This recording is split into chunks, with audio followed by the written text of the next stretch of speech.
Bismillahirrahmanirrahim. Assalamualaikum warahmatullahi wabarakatuh. Perkenalkan, nama saya Raffi Muhammad Islam. Saya dari kelas 5E UIN Raden Intan, Bandar Lampung. Prodi BKPI Fakultas Tarbiyah dan Ilmu Keguruan. Dengan NPM 1811080032.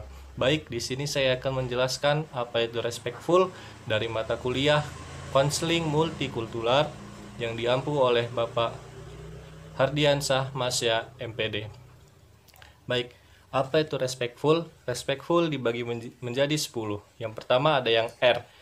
Yang R itu yaitu identitas agama atau spiritual. Yang kedua ada E, latar belakang kelas ekonomi. Yang ketiga ada S, identitas seksual.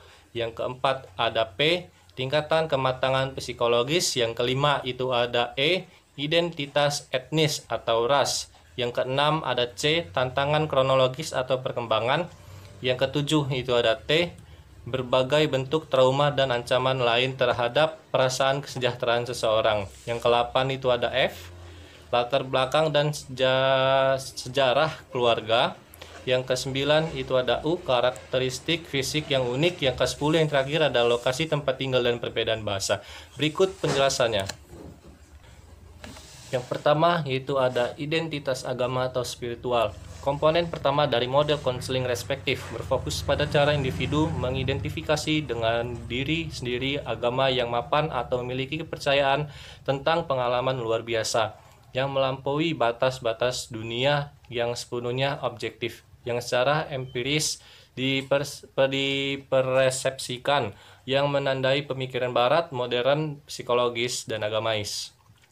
Identitas agama atau spiritual klien dapat memainkan peran penting dalam cara mereka membangun pengalaman makna hidup, menafsirkan kesulitan pribadi yang mereka hadapi dalam kehidupan, dan mengatasi situasi yang penuh tekanan. Penting bagi para konselor menilai sejauh mana faktor ini berdampak pada pengembangan psikologis klien di awal proses konseling. Selain membuat penilaian individu seperti itu, dalam konteks konseling juga jelas bahwa individu yang menunjukkan identitas agama atau spiritual ini yang berbeda, misalnya orang-orang yang menganut kepercayaan Yahudi atau umat Muslim, sering stereotipik atau diskriminasi dan ditekan oleh orang yang mengidentifikasi dengan berbagai kelompok Kristen di masyarakat Amerika. Baik, yang kedua yaitu ada latar belakang kelas ekonomi. Sejumlah peneliti setelah menjelaskan bagaimana sikap, nilai, pandangan dunia, dan perilaku seseorang semuanya dipengaruhi oleh ekonomi. Menyadari pengaruh aspek multimedia klien terhadap perkembangan mereka, praktisi kesehatan mental perlu memperhatikan cara faktor ini berkontribusi pada kekuatan individu yang teridentifikasi dan mengungkapkan masalah dalam pengaturan konseling langsung. Nah, jadi di sini latar belakang kelas ekonomi dibagi menjadi dua, yaitu yang pertama ada kelas atas, yang kedua ada kelas bawah, atau yang masyarakatnya itu yang bahwasanya ekonominya cukup, dan itu yang kedua ada di bawah rata-rata. Baik, yang ketiga ada identitas seksual. Salah satu aspek yang paling kompleks meskipun sering tidak diketahui, perkembangan psikologis seseorang melibatkan pengembangan identitas seksual orang-orang dari berbagai kelompok dan latar belakang dalam masyarakat kita. Seperti yang digunakan dalam model konseling respektif, istilah identitas seksual berhubungan dengan identitas gender seseorang, peran gender, dan orientasi seksual. Identitas seksual seseorang juga dipengaruhi oleh orientasi seksual seseorang. Ada sejumlah cara untuk membuat konsep dimensi identitas seksual seseorang ini. Secara umum, orientasi seksual mencakup konsep-konsep seperti biseksualitas, heteroseksualitas, dan homoseksualitas. Yang selanjutnya ada kedewasaan psikologis.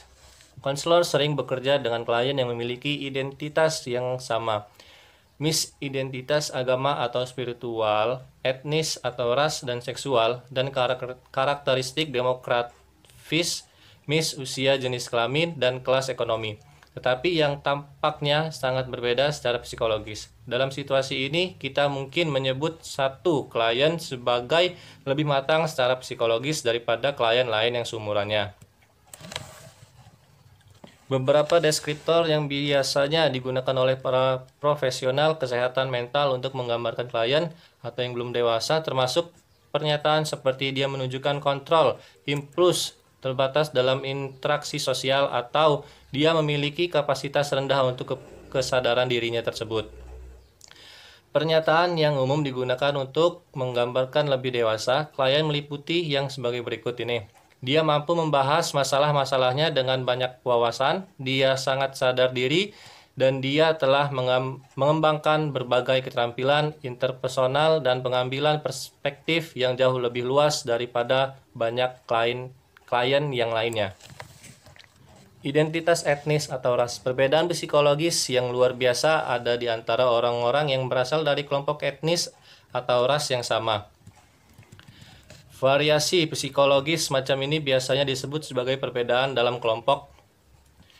Diberikan variasi dalam kelompok yang terutama dimanifestasikan di antara orang-orang dari kelompok etnis atau ras yang sama. Penting bahwa konselor mengembangkan pengetahuan dan keterampilan yang diperlukan untuk menilai secara akurat perbedaan-perbedaan penting ini dan merespon dengan cara yang efektif dan penuh hormat dalam lingkungan kerja mereka.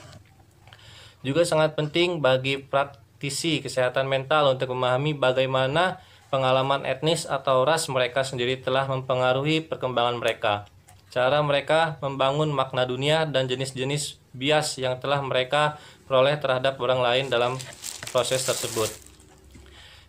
Selanjutnya, kronologis atau pengembangan. Perubahan perkembangan terkait usia mewakili apa yang disebut sebagai tantangan kronologis yang dihadapi individu pada titik yang berbeda di seluruh tentang kehidupan. Praktisi kesehatan mental akrab dengan banyak tantangan perkembangan ini karena mereka mewakili karakteristik yang umumnya terkait dengan anak-anak, remaja, dan dewasa. Perubahan spesifik yang diprediksi individu berkembang secara bayi hingga dewasa meliputi pertumbuhannya fisik, misalnya perubahan tubuh dan urutan pengembangan keterampilan motorik. Munculnya kompetensi kognitif yang berbeda, misalnya perkembangan persepsi, bahasa, pembelajaran, memori, dan jenis keterampilan berpikir lainnya. Yang selanjutnya, ada trauma dan ancaman lain terhadap kesejahteraan seseorang. Trauma dan ancaman terhadap kesejahteraan seseorang dimasukkan dalam model konseling respectful untuk menekankan cara-cara rumit di mana situasi yang penuh tekanan menempatkan orang pada resiko bahaya dan bahaya psikologis. Kerugian seperti itu biasanya terjadi ketika stres yang dialami individu dalam hidup mereka memiliki kemampuan mereka untuk mengatasinya dengan cara yang konstruktif. Latar belakang dan sejarah keluarga. Diversifikasikan budaya yang cepat di Amerika Serikat mencakup peningkatan jumlah keluarga yang sangat berbeda dari gagasan tradisional tentang keluarga, yang secara historis digunakan oleh banyak penasihat sebagai standar untuk menentukan kehidupan keluarga normal dan fungsi keluarga yang sehat. Berbagai jenis keluarga, mis, keluarga orang tua tunggal, keluarga campuran, keluarga besar, dan keluarga yang dipimpin oleh orang tua gay dan lesbi, yang semakin banyak ditemui oleh praktisi kesehatan mental dalam pekerjaan mereka, menantang mereka untuk menilai kembali konsep keluarga nuklir yang dipegang secara tradisional yang biasanya digunakan sebagai standar untuk membandingkan semua jenis keluarga lainnya. Pada abad ke-21, konselor ditekankan untuk yang pertama, memahami kekuatan unik yang diperoleh klien dari sistem keluarga yang berbagai ini. Yang kedua, mengimplementasikan intervensi yang sengaja dirancang untuk mendorong perkembangan yang sehat dari unit keluarga ini. Yang selanjutnya ada karakteristik fisik yang unik. Kerangka konseling respectful menekankan pentingnya menjadi peka terhadap cara di mana gambar ideal masyarakat kita dari kecantikan fisik berdampak negatif terhadap perkembangan psikologis banyak individu yang berkarakteristik fisiknya mungkin tidak sesuai dengan pandangan sempit kecantikan yang dipupuk oleh budaya dominan kita. Ketika bekerja dengan klien yang karakteristiknya fisik mungkin menjadi sumber stres dan ketidakpuasan pribadi, penting bagi para penasihat untuk mempertimbangkan bagaimana mitos kecantikan fisik yang ideal dapat menyebabkan banyak orang menginternalisasi pandangan negatif dan stereotip tentang diri mereka sendiri. Yang terakhir ada lokasi tempat tinggal dan perbedaan bahasa. Lokasi tempat tinggal seseorang mengacu pada wilayah geografis dan pengaturan tempat tinggal seseorang. De Andrea dan Daniels 2021.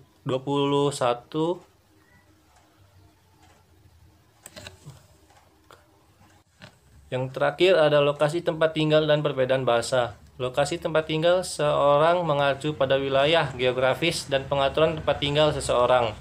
De Andrea dan Daniels 2001 mengidentifikasi 5 wilayah geografis utama di Amerika Serikat, wilayah Timur Laut, Tenggara, Barat Daya, Barat Laut. Wilayah geografis ini dibedakan berdasarkan jenis orang yang tinggal di sana dan berbeda dalam hal pola iklim, hujan, geologis, dan sampai taraf tertentu jenis pekerjaan dan industri yang tersedia bagi pekerja yang tinggal di lokasi-lokasi ini. Ketika praktisi kesehatan mental bekerja dengan orang-orang dari wilayah geografis yang berbeda dari daerah mereka sendiri, termasuk daerah pedesaan, perkotaan, dan pinggiran kota, penting untuk merenungkan stereotip dan bias yang mungkin mereka kembangkan tentang orang dan lokasi tersebut. Ini sangat penting ketika bekerja dengan orang-orang yang menggunakan dialek atau bahasa yang berbeda dalam interaksi antar pribadi, seperti halnya dengan komponen lain dari model konseling respectful. Relevasi kerangka respektif ada 3 aspek modeling konseling respectful yang secara khusus relevan untuk kerangka konseling komunitas. Pertama yaitu yang bisa saya sampaikan. Bila ada salahnya saya mohon maaf, kepada Allah mohon ampun. Billahi taufiq wal hidayah. Wassalamualaikum warahmatullahi wabarakatuh.